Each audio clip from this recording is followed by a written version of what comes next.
ترجمہ پڑھنا بھی ثواب ہے، لیکن وہ اپنے موقف کے اوپر قائم رہا اور یہ قول اپنے سنہری قولوں میں سے اپنے گولڈن کوٹس میں کوٹ کرتا رہا اور کہتا رہا، اور عصر حاضر میں یہ جو میں نے بات کی ہے، ابھی آپ سوشل میڈیا اٹھائیے، سرچ کیجئے، اگر اس کا یہ ڈائلاگ اور جملہ موجود نہ ہو، میں ذمہ دار ہوں کہ قرآن پاک کو بغیر ترجمہ پڑھنا ایسے ہے معاذ اللہ جیسے فرینچ میں گالیاں نکالنا۔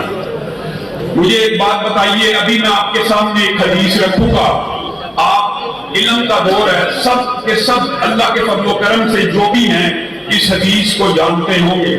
اس کی تھوڑی کو کم کروا دے اور شرح کم کرے۔ رسول اللہ صلی اللہ علیہ وسلم نے فرمایا قرآن پاک کو ایک حرف کو پڑھنے کا اجر کتنا ہے؟ 10 نیکی ہے۔ یہ حدیث آپ کے ذہن میں آ گئی ہے، ایک حرف کو پڑھنے کا اجر کتنا ہے؟ 10 نیکیاں۔ اور رسول اللہ نے وضاحت پوری کی پوری کر دی تاکہ کسی بد عقل کے دماغ میں کوئی وسوسہ، اندیشہ نہ رہ جائے، کوئی لوگوں کے دل میں اشکال پیدا نہ کر سکے۔ رسول اللہ صلی اللہ علیہ وسلم نے کہا، اور میں یہ کہتا ہوں، الف لام میم ایک حرف نہیں ہے، بلکہ الف بھی حرف ہے اور لام بھی حرف ہے اور میم بھی حرف ہے۔ اب آپ نے صرف اس ایک حدیث کو یاد رکھنا ہے۔ رسول اللہ نے حرف کی نیکیوں کی مثال کس کی دی ہے؟ الف لام میم کی۔ اٹھائیے حدیث کی کتابیں، اٹھائیے تفسیر کی کتابیں، پوچھئے مفتیان سے، پوچھئے علماء سے، دنیا کا کون سا عالم ایسا ہے، دنیا کی کون سی تفسیر ایسی ہے جہاں پہ الف لام میم کا ترجمہ موجود ہو؟ الف لام میم کی ٹرانسلیشن کسی کو آتی ہے؟ الف لام میم کا ترجمہ کسی کو پتا ہے؟ اگر الف لام میم کا ترجمہ معلوم نہ ہو اور بندہ الف لام میم پڑھے تو کتنی نیکیاں ملتی ہیں؟ یہ کس نے کہا ہے؟ رسول اللہ صلی اللہ علیہ وسلم نے۔ الف لام میم پڑھنے سے کتنی نیکیاں ملتی ہیں؟ 30 نیکیاں ملتی ہیں۔ اور ترجمہ کسی کو آتا ہے؟ نہیں آتا، تو بغیر ایک ترجمہ پڑھنے سے بھی الف لام میم سے 30 نیکیاں ملتی ہیں۔ یہ بدبخت کہتا ہے کہ بغیر ترجمہ پڑھنے سے ایسے ہے جیسے فرینچ میں گالیاں نکالیں۔ یہ آپ کو مغالطہ ڈالا ہوا، یہ گمراہ فکر کے لوگوں نے ہے اس کی مغالطے اور حفظ ہی کے بارے میں کہ چھڑے حافظ کی کوئی فضیلت نہیں ہے۔ یہ بھی اس کا سنہری کوٹ ہے کہ چھڑے حافظ کی، یعنی ایسا حافظ جو ترجمہ نہیں جانتا، اس کی کوئی فضیلت نہیں، معاذ اللہ۔ یہ بھی حدیث کے خلاف ہے کہ قرآن پاک کو اچھے انداز سے صرف پڑھنا، ہاں جہاں تک بات درست ہوگی کہ یہ کتاب صرف کتاب ثواب ہے، صرف کتاب ثواب ہے، ہم کہیں گے نہیں، صرف کتاب ثواب نہیں ہے، یہ کتاب ہدایت بھی ہے، یہ کتاب شفا بھی ہے۔ یہ جہاں تک بات درست ہے وہاں تک مانتے ہیں کہ قرآن پاک کو سمجھنا بھی چاہیے، لیکن اگر کوئی بغیر سمجھے حفظ کر لیتا ہے تو کیا اس کا اجر و ثواب نہیں ہے؟ اس کا بھی اجر و ثواب ہے۔ اس کے والدین کو بھی کل قیامت کے دن ایسا تاج پہنایا جائے گا کہ جس کی روشنی کے سامنے سورج کی روشنی مانگ پڑ جائے گی، اور اس حافظ قرآن کو بھی کہا جائے گا پڑھتا جا اور چڑھتا جا، ترجمے کی شرط یہاں پہ نہیں ہے، تیری آخری منزل ناس کی سین کے اوپر حقیقت ہوگی۔ اور جو بندے نے جتنا پڑھا ہے، کسی کو ایک سورت آتی ہے، کسی کو 2 سورتیں آتی ہیں، کسی کو 3 سورتیں آتی ہیں، ہر ایک کو یہ کہا جائے گا کہ پڑھتا جا اور چڑھتا جا، جتنی آیات تو پڑھتا جائے گا تیرے اتنے درجات بلند ہوتے چلے جائیں گے۔ لیکن یہ بات بھی سمجھنے کی ضرورت ہے، آج معاشرے میں ایک اور طبقہ فکر بھی پیدا ہو گیا جی قرآن پاک کتاب ثواب نہیں، قرآن پاک کتاب ثواب ہے۔ آج کے بعد کبھی ایسا کوئی فلسفہ اور مغالطہ آپ کے ذہن میں ڈالے، اس کو رد کیجئے۔ اور پھر کچھ لوگ اٹھتے ہیں جن کے سامنے قرآن پاک کے معجزات رکھے جاتے ہیں، وَنُنَزِّلُ مِنَ الْقُرْآنِ مَا هُوَ شِفَاءٌ۔ اللہ تعالیٰ نے قرآن پاک میں شفا بھی نازل کی ہے، اور قرآن پاک کی کوئی بھی آیت کوئی آپ کو بتلائے کہ یہ آیت پڑھ لیجئے اس بیماری سے شفا مل جائے گی، اور شفا مل جاتی ہے، کیوں؟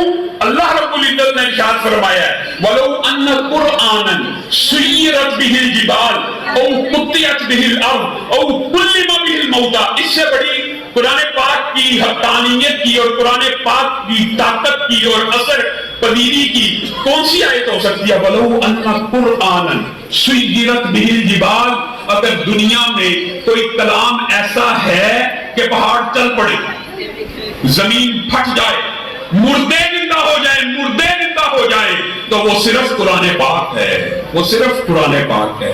ہاں یہ کتاب شفا بھی ہے، اور لوگ انکار کر دیتے ہیں یہ جی دم کی انہوں نے لوگوں نے اس کو کتاب بنا لیا، ٹھیک ہے وہ اینگل درست ہے، اس اینگل کی طرف آتے ہیں، لیکن یہ سرے سے انکار کرتے نا جی اتنی دفعہ پڑھنے سے شفا نہیں ملتی، اتنی دفعہ پڑھنے سے ایسا نہیں ہوتا، یہ فلسفہ بھی باطل ہے اور یہ فلسفہ بھی رد ہے اور یہ فلسفہ بھی مردود ہے۔ میں اس حوالے سے ماضی کے واقعات آپ کے سامنے علماء رکھتے آئے ہیں کہ ایک صحابی بھی قرآن پاک پڑھے تھے تو اس کی اثر پذیری ایسی تھی کہ آسمان سے فرشتوں کا نزول ہوا، گھوڑا ہلہلانا شروع ہو گیا۔ یہ سارا واقعہ آپ کے ذہن میں ہوگا، حتیٰ کہ رسول اللہ صلی اللہ علیہ وسلم نے فرمایا تھا اسید اگر تو پڑھتا رہتا تو اللہ کی قسم وہ فرشتے اور سکینت آسمان سے اتری تھی جو قرآن پاک کی تلاوت سنتی تھی، اگر تو پڑھتا رہتا تو مدینے کے لوگ ان فرشتوں کو اپنی آنکھوں سے دیکھ لیتے جو قرآن پاک کی تلاوت سننے کے لیے آئے تھے۔ قرآن پاک میں اثر نہیں، قرآن پاک میں شفا نہیں، قرآن پاک میں ثواب نہیں۔ میں ان ماضی کے واقعات کی بات نہیں کرتا، صحابہ نے 7 دفعہ سورۃ فاتحہ پڑھ کے پھونک اور دم کیا تھا، بچھو کا بعد روایات میں اعتبار میں سانپ کے کاٹے کا سردار کا اثر ہوا تھا کہ نہیں تھا ہوا، شفا ملی تھی کہ نہیں تھی ملی۔ یہ تو رسول اللہ کے دور سے بھی ثابت ہے کہ قرآن پاک کی آیات کی تلاوت صحابہ نے اپنے اجتہاد سے، سورۃ فاتحہ کی تلاوت کی اپنے اجتہاد سے 7 مرتبہ پڑھا، رسول اللہ کے سامنے پیش ہوا، رسول اللہ نے ان کے اجتہاد کو قبول کیا اور شفا بھی مل گئی۔ میں ماضی کے واقعات نہیں رکھتا، حال ہی کا ایک واقعہ ایسا ہے، ایک فوج کا افسر ہے اسلام آباد اور پنڈی کا، اس کی والدہ کی بینائی چلی گئی، 70 سال عمر ہے، ڈاکٹروں نے کہا اس عمر میں جب بینائی چلی جائے تو واپسی کا امکان کوئی نہیں ہوتا۔ اس عورت نے 13 لائنیں، اس کے گھر میں قرآن ہوا کرتا تھا، کچھ عرصہ پہلے پاکستان میں 13 لائنوں کا رواج تھا، آج کل صرف 16 لائن کے قرآن ہوتے، تو وہ بڑی بوڑھی عورتیں ہماری مائیں انہی 13 لائنی موٹے حروف کے اوپر قرآن پاک کی تلاوت کیا کرتی تھی۔ اس عورت نے اللہ رب العزت کے سامنے قرآن کو رکھتے ہوئے یوں فریاد کی، اللہ میں قرآن کی حافظ نہیں ہوں، میں قرآن پڑھ نہیں سکتی، مجھے قرآن کی پہلی آیت آتی ہے بسم اللہ الرحمن الرحیم اور یہ 13 لائنیں ہیں، اللہ قرآن پڑھنا نہیں چھوڑ سکتی، اللہ آنکھیں چلی گئی ہیں تو کیا ہوا، میں انگلی پھیرتی جاؤں گی، بسم اللہ الرحمن الرحیم، بسم اللہ الرحمن الرحیم، بسم اللہ الرحمن الرحیم، 13 دفعہ پڑھوں گی، ایک صفحہ ہو جائے گا، صفحہ مکمل ہوگا، پھر 13 دفعہ پڑھوں گی، پھر 13 دفعہ پڑھوں گی۔ اس کے بیٹے نے خود یہ واقعہ بیان کیا کہ میری والدہ 3ری مرتبہ جب قرآن پاک کو ختم کرنے والی تھی، اللہ رب العزت نے بینائی کو واپس لٹا دیا۔ یہ ماضی کا واقعہ نہیں ہے، حال کا واقعہ ہے، ماں بیٹا آج بھی زندہ موجود ہے۔ تو یہ کہہ دینا کہ قرآن پاک میں شفا ہی نہیں ہے، صرف بسم اللہ الرحمن الرحیم توکل اور اعتقاد سے پڑھی گئی، اس عورت کی بینائی اللہ نے واپس لوٹا دی۔ ہاں جہاں تک بات ہے کہ کیا قرآن پاک صرف شفا کی کتاب ہے، صرف دم کی کتاب ہے، اور بات آئی ہے دم کی تو یہ بات بھی سن لیجیے، بہت سے ساتھی اس بارے میں بھی اشکالات کا شکار ہوتے ہیں، یہ جو علماء عدد بتاتے ہیں یہ قرآن و سنت سے کہاں سے ثابت ہے، یہ قرآن پاک کا دم کہاں سے ثابت ہے، قرآن پاک کا دم صحابہ سے ثابت ہے، اور جہاں تک عدد کا تعلق ہے تو ہمارے لیے رہنما صحیح مسلم کی ایک حدیث ہے، وہ حدیث کیا ہے، وہ حدیث واضح ہے، ہر وہ رقیہ شریعہ، ہر وہ دم کرنا جائز ہے جس میں شرک نہ ہو۔ رسول اللہ کے سامنے غیر قرآن کے دم پیش کیے جاتے تھے، غیر قرآن کے، تو رسول اللہ صلی اللہ علیہ وسلم اس میں شرک نہ ہوتا تو کرنے کی اجازت دے دیتے۔ تو عدد کا تعین کرنا یہ کون سا شرک ہے؟ اگر ایک ڈاکٹر کہتا ہے 2 پیناڈول کھاؤ، 2